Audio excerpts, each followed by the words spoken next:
masa bakti tahun 2017-2022. Apakah saudara-saudara bersedia dan berjanji untuk dilantik dan siap mengabdikan diri sebagai pengurus PMI? Terima kasih atas kesediaan.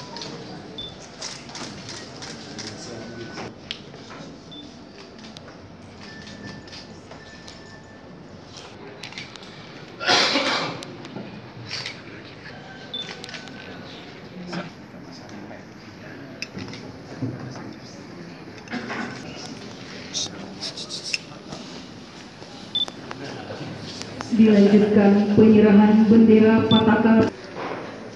Mohon dikibarkan bendera PMI agar berdampak baik bagi kemanusiaan, khususnya di Kabupaten Toraja Utara.